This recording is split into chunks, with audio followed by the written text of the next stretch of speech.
아시안컵의 무대에서 일어난 이 사건은 마치 축구의 신들이 직접 개입한 듯한 전개를 보여주었습니다. 한국과 일본, 아시아 축구의 양대 산맥이 맞붙은 이 경기는 전반적으로 일본이 우위를 점하며 시작되었지만 후반에는 드라마틱한 반전이 기다리고 있었습니다. 전문가들조차 예측하지 못한 한국의 대역전극은 마치 축구 역사상 한 편의 전설로 기록될 법한 장면을 연출했습니다. 일본은 전반에 선제골을 넣으며 좋은 출발을 보였으나 후반에 들어서며 이야기는 완전히 달라졌습니다. 한국은 불굴의 의지와 팀워크로 일본의 방어막을 허물기 시작했고 그 과정에서 이강인의 역할은 결코 간과할 수 없는 것이었습니다. 그의 미쳐버린 기록과 숨은 활약은 한국팀의 동점골을 이끌어내는데 결정적인 역할을 했습니다. 그리고 경기 종료 직전 페널티킥을 얻어내며 대역전의 마침표를 찍었습니다. 특히 주목할 점은 이 대회 전까지만 해도 일본이 슈퍼컴퓨터 분석 결과 무려 24.6%의 우승 확률로 가장 유력한 우승 후보로 점쳐졌다는 사실입니다. 반면 한국은 그 뒤를 이어 14.3%의 확률로 예측되었음에도 불구하고 이 경기를 통해 모든 예상을 뒤엎었습니다. 후반부에 한국이 일본보다 우위를 점한 것은 단순히 체격의 우위뿐만 아니라 전략적인 면에서도 우수함을 드러냈습니다. 일본 선수들이 점점 볼 점유율을 잃어가며 뒤로 밀려난 것은 한국의 압도적인 압박과 집중력이 만들어낸 결과였습니다. 이강인의 활약과 한국팀의 놀라운 역전승은 축구의 매력을 다시 한번 일깨워준 사건이었습니다. 이 경기는 단순히 스포츠 경기를 넘어 포기하지 않는 정신과 끊임없는 노력이 어떤 결과를 가져올 수 있는지를 보여주는 귀중한 교훈을 남겼습니다. 이강인과 한국팀의 이야기는 아시안컵의 역사 속에 길이길이 남을 전설로 기록될 것입니다. 일본 대표팀의 아시안컵에서의 탈락 과정은 마치 축구의 무대 위에 쓰여진 비극적 서사와도 같았습니다. 일본이 겪은 패배는 단순히 경기 결과의 문제를 넘어 마치 축구 신화 속의 한 장면처럼 운명의 장난처럼 느껴졌습니다.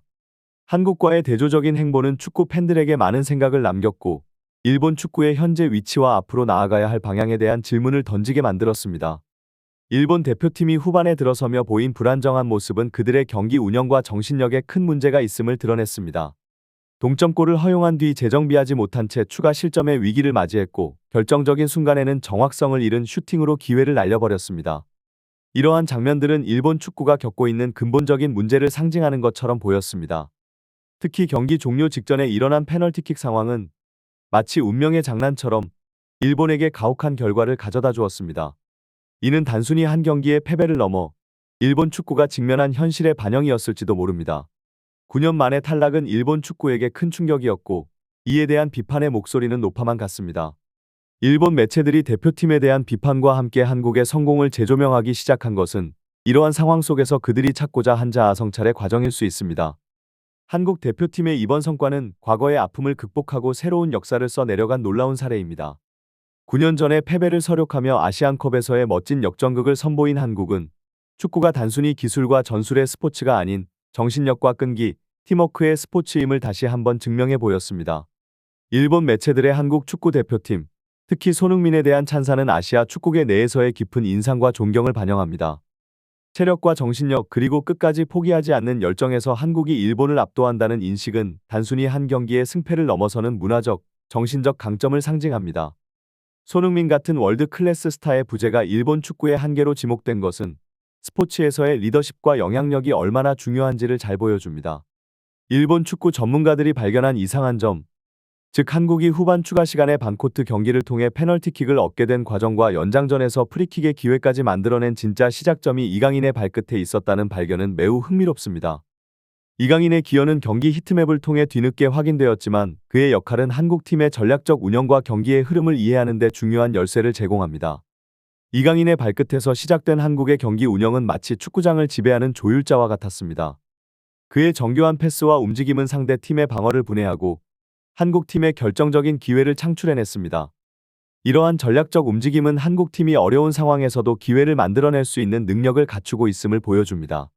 손흥민과 이강인의 활약은 한국 축구가 단순히 개인의 능력에만 의존하지 않고 팀 전체의 조화와 전략적 운영을 통해 승리를 이끌어낼 수 있는 체계를 갖추고 있음을 입증합니다. 이는 아시아 축구계 내에서 한국이 갖는 위치와 영향력을 더욱 공고히 하는 결과를 낳았습니다. 호주전에서의 한국 대표팀 전략은 축구의 정수를 보여주는 마스터클래스였습니다. 특히 손흥민과 이강인의 역할과 전략은 이 경기가 단순한 승리를 넘어서 전술적 깊이와 선수들 간의 뛰어난 호흡을 보여주는 무대였음을 증명합니다. 손흥민의 활동성과 이강인의 기민한 움직임은 한국이 이 두 선수의 잠재력을 최대한 활용하여 경기를 풀어나갔음을 보여줍니다. 손흥민의 히트맵 분석은 그가 단순히 골을 넣는 기계가 아니라 팀의 공격 전략을 다각도로 지원하는 핵심 선수임을 드러냅니다. 공격 지원, 수비 분산, 공간 창출 등 손흥민의 역할은 상대 팀에게 다양한 위협을 가하며 한국 팀의 공격 다양성을 높이는 데 기여했습니다. 이는 특히 호주와 같이 강한 피지컬을 앞세운 팀을 상대로 매우 효과적인 전략이었습니다. 한국 대표팀이 사우디전과 호주전을 통해 보여준 전략은 피지컬 대결에서 밀릴 수밖에 없는 상황을 뛰어넘는 지능적인 축구의 진수를 보여주었습니다. 강한 압박을 이겨내기 위해 몸싸움을 피하고 열린 공간을 적극 활용한 패스 게임은 한국이 이러한 상황을 어떻게 전략적으로 이겨낼 수 있는지를 잘 보여주었습니다. 이강인의 후반 막판 활동성은 손흥민과 함께 한국팀의 공격 전략에 있어 중요한 역할을 했습니다. 그가 경기 막바지에 보여준 뛰어난 활동성과 기민한 움직임은 한국팀이 손흥민이 놓친 공격 지역을 빈틈없이 메우고 마지막까지 상대방에게 압박을 가할 수 있게 만들었습니다. 이는 한국 대표팀의 전략적 유연성과 선수들 간의 뛰어난 조화가 어떻게 승리로 이어질 수 있는지를 보여주는 완벽한 예시였습니다. 조규선의 골 감각 부재와 한국 대표팀 내에서 직접 골을 넣을 수 있는 멀티 스코어러의 부족은 한국이 호주전에서 겪었던 주요 고민 중 하나였습니다. 손흥민의 역할이 그 어느 때보다 중요했던 이유이기도 합니다. 호주 선수들의 강력한 피지컬 압박 속에서 손흥민은 끊임없이 움직여야 했고, 이러한 상황은 한국팀이 공격 기회를 창출하는 데 있어 많은 어려움을 겪게 만들었습니다. 이러한 배경 하에서도 한국은 후반전에만 10개에 가까운 슈팅을 시도했지만 결국 득점으로 이어지지 못했습니다. 이러한 상황이 추가 시간으로 넘어가면서 변화를 맞이했습니다. 그 변화의 핵심은 이강인의 활동 범위가 바뀌었다는 데 있었습니다. 이강인의 히트맵을 분석해보면 그가 출전한 포지션은 오른쪽 윙어임에도 불구하고 후반 막판부터 왼쪽 공격 지역에서 더 활발한 활동을 보인 것이 확인됩니다. 이는 통상적인 전략에서 벗어난 경기 상황에 따른 유연한 대응이었습니다. 특히 이강인의 주발이 왼발이라는 점을 고려할 때 그가 슈팅을 포기하고 다른 역할을 수행하기로 한 전략적 결정이었을 수 있습니다. 이강인의 이러한 움직임 변경은 한국 대표팀의 공격 전략에 새로운 차원을 추가했습니다. 오른쪽에서의 활동이 예상되는 선수가 갑자기 왼쪽에서 활발하게 움직임으로써 호주 방어진을 혼란스럽게 만들고 공격의 다양성을 높일 수 있었습니다. 이강인이 슈팅을 포기하고 팀의 전술적 유연성을 높이는 역할을 선택한 것은 개인의 능력을 팀 전략에 기여하는 방식으로 전환한 뛰어난 사례입니다. 후반 추가 시간에 펼쳐진 한국 대표팀의 공격 전략은 마치 정교하게 짜인 한 편의 드라마를 보는 듯했습니다. 이강인의 변칙적인 플레이와 손흥민의 기민한 움직임은 한국이 경기의 마지막 순간에 상황을 역전시킬 수 있는 결정적인 기회를 창출하는 데 핵심적인 역할을 했습니다. 이강인의 택배 크로스는 호주 수비진을 무너뜨리는 데 결정적인 역할을 하며 경기의 판도를 바꾸는 데 큰 기여를 했습니다. 손흥민의 드리블 돌파와 이로 인한 페널티킥 획득은 이강인의 크로스와 함께 한국 대표팀의 전략적 다양성을 보여주는 순간이었습니다. 호주 수비수들이 크로스를 의식하는 사이에 손흥민을 순간적으로 놓치며 발생한 백태클은 한국에게 금메달과도 같은 페널티킥을 선물했습니다.